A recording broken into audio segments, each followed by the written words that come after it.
Bonsoir à tous, il est 22 heures en ce samedi 28 janvier 2017. Ce soir, je vais faire une lecture assez rapide de la Bible et basée sur toujours le Magnificat pour selon l'évangile du jour en fait. Au nom du Père et du Fils et du Saint-Esprit. Amen. Notre Père qui es aux cieux, que ton nom soit sanctifié, que ton règne vienne, que ta volonté soit faite sur la terre comme au ciel. Donne-nous aujourd'hui notre pain de ce jour. Pardonne-nous nos offenses, comme nous pardonnons aussi à ceux qui nous ont offensés. Ne nous laisse pas succomber dans la tentation, mais délivre-nous du mal. Car c'est à toi qu'appartiennent le règne, la puissance et la gloire, pour les siècles des siècles. Amen. Psaume numéro 51.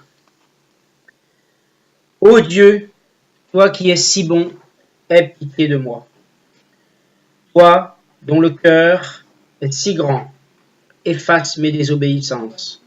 Lave-moi complètement de mes torts et purifie-moi de ma faute. Je t'ai désobéi, je le reconnais. Ma faute est toujours là, je la revois sans cesse. C'est contre toi seul que j'ai mal agi. Ainsi tu as raison quand tu prononces ta sentence, tu es irréprochable quand tu rends ton jugement. Oui, je suis marqué par le péché depuis que je suis né, plongé dans le mal depuis que ma mère m'a porté en elle, mais ce que tu aimes trouver dans un cœur humain, c'est le respect de la vérité. Au plus profond de ma conscience, fais-moi connaître la sagesse. Fais disparaître ma faute et je serai pur. Lave-moi et je serai plus blanc que neige. Annonce-moi ton pardon et il m'inondera de joie. Que je sois en fête, moi que tu as brisé. Détourne ton regard de mes fautes. Efface tous mes torts. Ô Dieu, crée en moi un cœur pur. Renouvelle et affermis mon esprit. Ne me rejette pas loin de toi. Ne me prive pas de ton Saint-Esprit. Rends-moi la joie d'être sauvé. Soutiens-moi par un esprit d'engagement. À tous ceux qui te désobéissent, je veux dire ce que tu attends d'eux. Alors ceux qui ont rompu avec toi reviendront à toi. Dieu mon libérateur, délivre-moi de la mort, pour que je crie avec joie comment tu m'as sauvé. Seigneur, ouvre mes lèvres pour que je puisse te louer. Tu ne désires pas que je t'offre un sacrifice. Même un sacrifice entièrement consumé ne pourrait te plaire. Ô Dieu, le sacrifice que je t'offre, c'est moi-même avec mon orgueil brisé. Ô Dieu, ne refuse pas mon cœur complètement brisé. Sois bien disposé pour Sion, fais-lui du bien, rebâtis les murailles de Jérusalem, alors tu aimeras qu'on t'offre des sacrifices corrects, des sacrifices entièrement consumés, alors aussi on pourra présenter des taureaux sur ton autel. Parole du Seigneur. Alors, dans ce psaume, il est en fait question de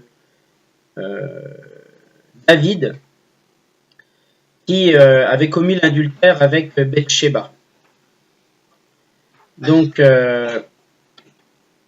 en fait, David envoie cette prière à Dieu en exprimant ses remords d'être allé avec une autre femme. Et donc, de surcroît, il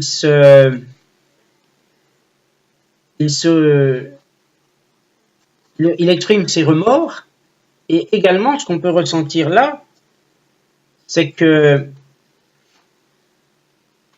il reconnaît entièrement ses torts. Il reconnaît ses torts et surtout, il supplie Dieu de le sauver de futures tentations similaires, de futurs actes, d'avoir envie même, et même la pensée d'avoir de commettre ces actes similaires. On voit vraiment qu'il s'en remet complètement au Seigneur, et même il dit à un moment donné, Dieu crée en moi un cœur pur, renouvelle et affermis mon esprit, ne me rejette pas loin de toi, ne me prive pas de ton Saint-Esprit. Rends-moi la joie d'être sauvé, soutiens-moi par un esprit d'engagement. C'est-à-dire qu'à un moment donné, il se rend vraiment compte qu'il s'est éloigné de Dieu. Et malgré tout, il supplie Dieu de ne pas, à cause de cette faute qui le ronge, de cette faute qu'il reconnaît avoir commise, mais seulement finalement vis-à-vis de Dieu, d'avoir mal agi, mais beaucoup plus vis-à-vis de Dieu que vis-à-vis de cette femme ou du mari de cette femme. Et il demande vraiment amèrement à Dieu de lui pardonner cet égarement et de l'aider à finalement à le délivrer. Parce que pour lui, lorsqu'il dit Dieu mon libérateur, délivre-moi de la mort pour que je crie avec joie comment tu m'as sauvé. Là, pour lui, il est devenu un peu quelqu'un qui est mort par rapport à Dieu, il donne l'impression d'être où il pense, je veux dire par là, il donne l'impression au lecteur de penser qu'il a abandonné Dieu en faisant une telle chose, une telle faute. Et donc il demande réellement pardon, il se remet totalement en question et il reconnaît vraiment qu'en fait il porte toutes les fautes. Toutes. C'est plutôt un beau psaume, malgré les difficultés que j'ai à en parler, c'est quand même un très très beau psaume. Dieu de miséricorde et de pitié, nous le comprenons en regardant la croix où ton Fils s'est fait pécher pour nous. Tu n'aimes que pardonner, tu ne veux que sauver. Vois nos esprits brisés, nos cœurs broyés de repentir.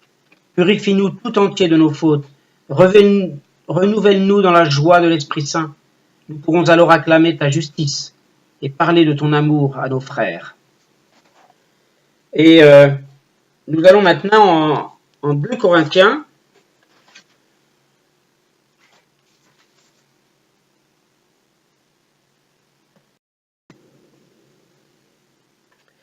En 2 Corinthiens, chapitre 12, versets 9 et 10.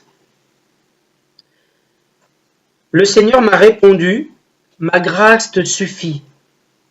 Ma puissance se manifeste précisément quand tu es faible. Je préfère donc bien plutôt me vanter de mes faiblesses, dit Paul, afin que la puissance du Christ étende sa protection sur moi. C'est pourquoi je me réjouis des faiblesses, des insultes, des détresses, des persécutions et des angoisses que j'endure pour le Christ. Car lorsque je suis faible, c'est alors que je suis fort. Parole du Seigneur. Alors, on voit toujours là que, quoi qu'il en soit, c'est en vivant à travers les épreuves, les difficultés, que l'on peut réellement tester, si je puis dire, la puissance de Dieu sur nos vies, parce que c'est là, surtout, qu'on peut se rendre compte que grâce à lui, on peut avoir la force de surmonter. C'est le message, en tout cas, que j'entends. On va passer au texte du jour suivant, qui est la lettre des Hébreux, chapitre 10, versets 32 à 39. Il s'agit, j'ai déjà eu l'occasion de lire ces passages-là. Il s'agit de la pseudo-foi, en fait. En verset 32, souvenez-vous de ces premiers jours où, après avoir été éclairés, vous avez soutenu un grand combat au milieu des souffrances. D'une part, exposé comme un spectacle aux opprobres et aux afflictions, et de l'autre, vous associant à ceux dont la position était la même. En effet, vous avez eu de la compassion pour les prisonniers, et vous avez accepté avec joie l'enlèvement de vos biens, sachant que vous avez des biens meilleurs et qui durent toujours. N'abandonnez donc pas votre assurance, à laquelle est attachée une grande rémunération, car vous avez besoin de persévérance, afin qu'après avoir accompli la volonté de Dieu, vous obteniez ce qui vous est promis. Encore un peu de temps, Celui qui doit venir viendra, et il ne tardera pas, et mon juste vivra par la foi. Mais s'il se retire, mon âme ne prend pas plaisir en lui. Nous ne sommes pas de ceux qui se retirent pour se perdre, mais de ceux qui ont la foi pour sauver leur âme. Là, on voit aussi que les gens réellement qui sont dans un certain dénuement, dans une certaine détresse, ne doivent pas abandonner leur assurance. Parce que c'est avec cette assurance-là, on va gagner finalement l'action de Dieu. Et cette assurance, c'est quoi? C'est garder la foi. Garder la foi. La foi est une ferme assurance des choses que l'on espère, une démonstration de celles qu'on ne voit pas.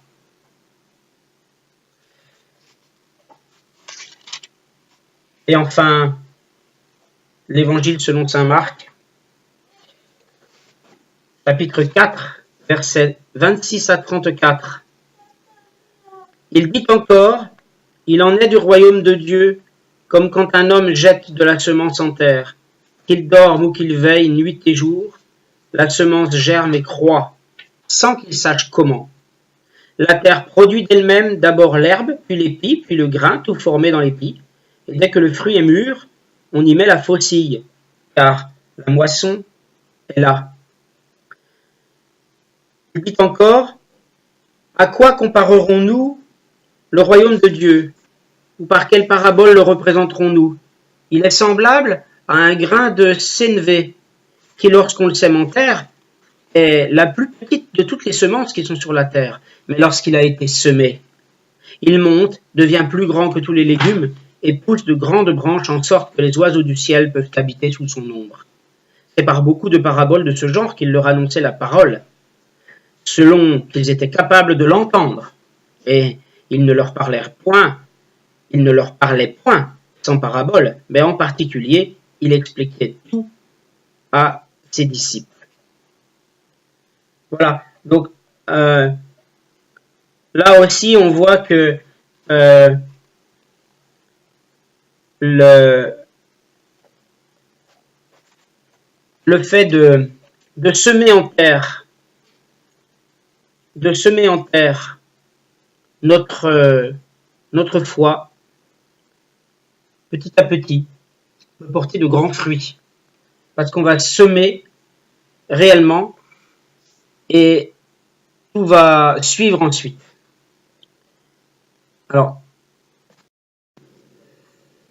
à une échelle plus générale, la parabole du grain de sénévé présente le royaume de Dieu comme très petit à ses débuts, mais apte à atteindre ensuite une dimension mondiale. Et le grain de sénévé, qu'est-ce que c'est? C'est l'allusion à la moutarde noire ordinaire. On utilisait ses feuilles comme légumes et ses grains comme condiments. Elle avait aussi des vertus médicinales. Le sénévé n'a pas la graine la plus petite au monde, mais c'était la plus petite des graines que les Juifs semaient chez eux. Et la manière dont Marc conclut son exposé des paraboles de Jésus souligne en fait qu'il en a rapporté des échantillons uniquement représentatifs. Voilà. Je vais arrêter là ce soir, puisque je suis avec mes petits. Je suis aussi fatigué. Et je vais continuer comme ça de lire la parole l'évangile du jour. Mais simplement, je pense que à partir de courant février, je vais passer à une étude un peu plus systématique et thématique de la Bible, afin de réellement essayer de rendre de plus en plus intéressant mes vidéos, parce que là, ce sont des paroles dont on peut comprendre facilement le sens général, qui mériterait bien sûr plus d'approfondissement. Donc là aussi, je vous invite à vous référer à une Bible d'études qui soit bien notée, bien appréciée. Je pense notamment à la Bible d'études Summer, ou à la Bible d'études Louis II également. Bon, celle que j'ai est relativement bien avec les commentaires de John MacArthur. Essayez de vous procurer une Bible d'études afin vraiment d'essayer de contextualiser parfois aussi la parole. Il existe des tas de livres qui sont qui parlent aussi du contexte, on va dire historique, social également de la parole de Dieu, avec des présentations des personnages de la Bible. Il existe des tas de livres, à vous de voir sur certains sites de librairies chrétiennes, ce qui pourrait peut-être aussi vous convenir, ce que vous sentez le mieux, qui puisse vous apporter un complément, parce que la Bible ne se lit pas. Je déconseille vraiment de lire la Bible seule, la Bible seule. Je conseille d'avoir à côté un appui, on va dire, explicatif. Même si, naturellement, les choses de la Bible se perçoivent avec une sagesse spirituelle, plus qu'avec une sagesse intellectuelle, même pas du tout avec une sagesse intellectuelle, va-t-on dire, mais c'est quand même intéressant d'avoir un contexte, une sorte de point de théologie biblique qui est attaché au passage que l'on va lire. Donc je vous encourage vraiment à le faire, pas à prendre une simple petite Bible sans aucune annotation et lire. Parce que là, surtout si vous débutez dans l'étude de la Bible, même dans sa lecture, si comme moi, à un moment donné dans votre vie, et comme moi, je l'ai vécu à un moment donné de ma vie, la Bible m'intrigue, mais où je n'ai pas encore découvert ma foi, la lecture de la Bible toute seule, brute, peut vous peut-être décourager. Alors, regardez, fouillez un petit peu ce qui pourrait vous permettre justement de vous aider au mieux à découvrir la Bible. Mais rien ne vaut la foi, j'en suis persuadé. Rien ne vaut la foi, à la base de toute étude. Voilà. Merci en tout cas de m'avoir suivi. Je vais terminer par une prière. Merci Seigneur de m'avoir permis d'enregistrer cette vidéo ce soir très courte. Et je te demande pardon de mes péchés, je te demande pardon d'être parfois, notamment dans mes pensées, quelqu'un qui t'est indigne. Et malgré tout, tu ne me laisses pas tomber, tu ne m'abandonnes pas, parce que tu crois en moi comme je crois en toi. Merci Seigneur de m'avoir permis aujourd'hui de gérer la journée d'une façon bien organisée, d'une façon sereine. Et protège-moi, Seigneur, également des tensions qui peuvent naître en ce moment dans mon travail. Aide-moi à les surmonter, aide-moi à les gérer au mieux, afin qu'elles s'atténuent, afin que le mal qui potentiellement m'entoure puisse moins me toucher. Je te le demande. Amen.